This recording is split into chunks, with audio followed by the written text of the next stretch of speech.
اور یہ قرآن ایسا نہیں ہے کہ اسے کسی نے اپنی طرف سے گھڑ لیا ہو، اللہ نے نہ اتارا ہو، بلکہ یہ وحی کی ان باتوں کی تصدیق کرتا ہے جو اس سے پہلے آ چکی ہیں، اور اللہ نے جو باتیں لوح محفوظ میں لکھ رکھی ہیں ان کی تفصیل بیان کرتا ہے۔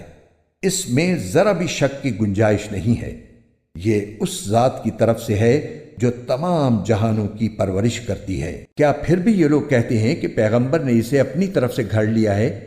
کہو کہ پھر تو تم بھی اس جیسی ایک ہی صورت گھڑ کر لے آؤ، اور اس کام میں مدد لینے کے لیے اللہ کے سوا جس کسی کو بلا سکو بلا لو اگر سچے ہو۔ بات دراصل یہ ہے کہ جس چیز کا احاطہ یہ اپنے علم سے نہیں کر سکے اسے انہوں نے جھوٹ قرار دے دیا، اور ابھی اس کا انجام بھی ان کے سامنے نہیں آیا۔ اسی طرح جو لوگ ان سے پہلے تھے انہوں نے بھی اپنے پیغمبروں کو جھٹلایا تھا۔ پھر دیکھو کہ ان ظالموں کا انجام کیسا ہوا۔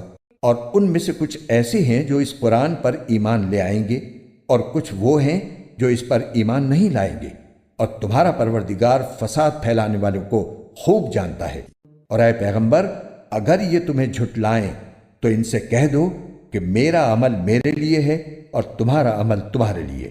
جو کام میں کرتا ہوں اس کی ذمہ داری تم پر نہیں ہے، اور جو کام تم کرتے ہو اس کی ذمہ داری مجھ پر نہیں۔ اور ان میں کچھ ایسے بھی ہیں جو تمہاری باتوں کو بظاہر کان لگا کر سنتے ہیں مگر دل میں حق کی طلب نہیں رکھتے، اس لیے در حقیقت بہرے ہیں۔ تو کیا تم بہروں کو سناؤ گے چاہے وہ سمجھتے نہ ہوں؟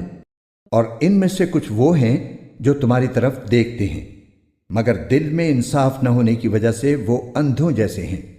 تو کیا تم اندھوں کو راستہ دکھاؤ گے چاہے انہیں کچھ بھی سجائی نہ دیتا ہو؟